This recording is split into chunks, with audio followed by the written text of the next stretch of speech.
Nike boleh punya Jordan, Adidas boleh punya Yeezy, Converse punya Chuck Taylor. Tapi Puma, mereka punya Speedcat yang paling ikonik. Kerjasama yang harusnya paling berharga dan gak bisa didapetin lagi sama brand lain. Correct me if I'm wrong, tapi Puma jadi satu-satunya brand olahraga yang udah gak bisa dipisahin lagi sama dunia balapan.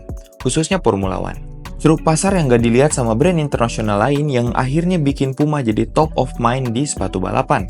Jadi, gimana ceritanya Puma bisa jadi bagian dari F1? Dan kenapa Speedcat bisa dipakai sama banyak orang?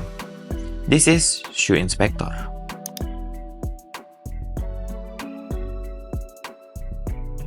Sebagai sebuah sports brand, Puma pasti punya jejak di semua cabang olahraga di dunia.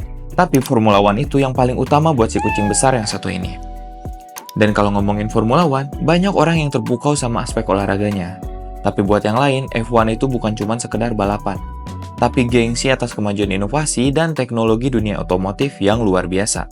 Dalam modernisasi otomotif, F1 tuh pusat penelitian dan pengembangan yang besar banget. Mulai dari ban, mesin, bahkan sepatu.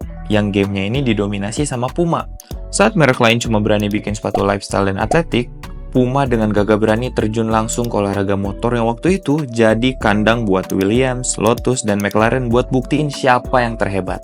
Ceritanya gini, Puma terjun ke industri balap di tahun 1984. Mereka bikin sepatu buat pembalap terkenal pada masanya, kayak Stefan Belov, Christian Denner, Manfred Winkelhock, Gerhard Berger, dan Hans-Joachim Stuck. Awalnya Puma cuma bikin sepatu-sepatu itu eksklusif buat para pembalap dan gak pernah dijual secara umum. Ide buat bikin sepatu balap yang lebih umum baru kepikiran di tahun 1999.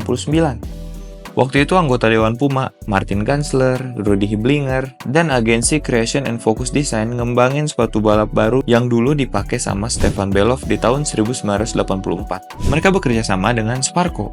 Akhirnya Speedcat generasi pertama pun lahir, yang pakai beberapa jenis material kayak kulit sapi dan kulit kanguru. FYI aja, kulit kanguru itu durable banget dan lentur, makanya cocok dijadiin safety wear, termasuk sepatu. Tahun 2000, Puma Speedcat rilis secara resmi dan memang udah diklaim sebagai sepatu lifestyle waktu itu.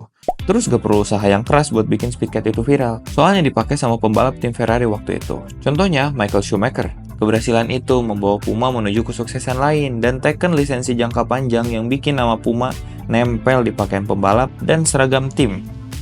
Makanya, sepatu yang awalnya cuma dipakai lintasan balap dapat dengan mudah mengaspal di jalanan.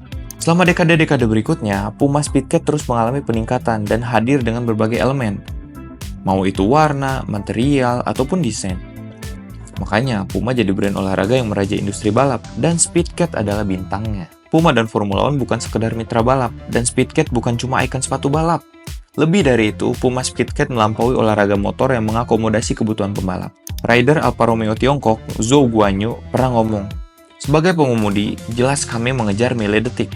Jadi sepatu balapnya pun harus punya semua aspek teknis modern terbaru, dan dibikin seringan mungkin." Itu yang bikin Puma Speedcat jadi sepatu cats paling ramping dari sneakers kebanyakan, dan jadi perbedaan paling mencolok dari semua sepatu Puma yang lainnya. Lewis Hamilton aja bilang waktu dia jadi juara tahun 2014, sepatu itu tidak berbobot seperti kaos kaki. Ya, lagi-lagi itu nunjukin dominasi Puma di ajang Formula One.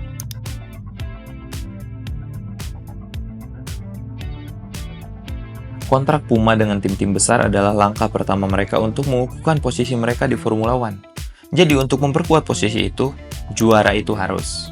Puma bisa dibilang udah kerjasama dengan tim-tim juara F1 waktu itu.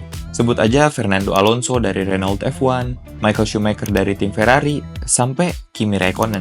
Gak ketinggalan juga player-player besar kayak Mercedes dan Red Bull.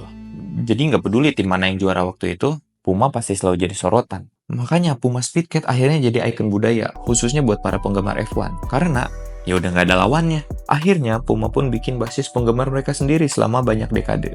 Sampai tahun 2010, sepatu Speedcat emas rilis yang jadi simbol era keemasan sepatu itu.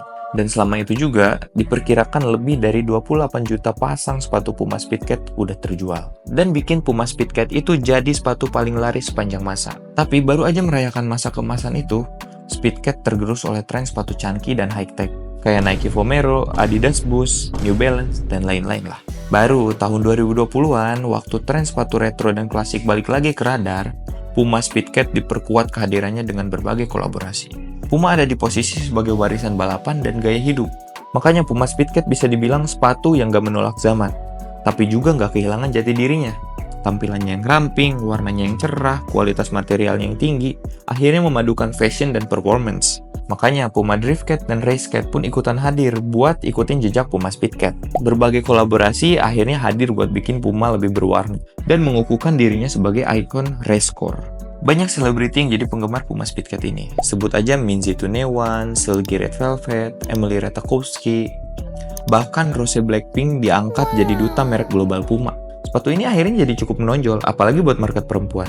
Makanya sekarang, Speedcat bukan cuma jadi ikon lintasan balap, tapi jadi salah satu ikon fashion yang dimiliki Puma.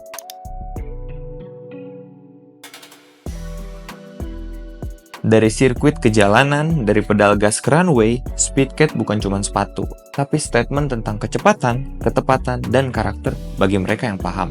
Sejarah sepatunya yang kaya dan pembaruannya yang modern bikin Speedcat jadi sepatu yang everlasting. Puma masuk ke ceruk pasar yang gak berani diisi sama brand lain. Dan mereka berhasil.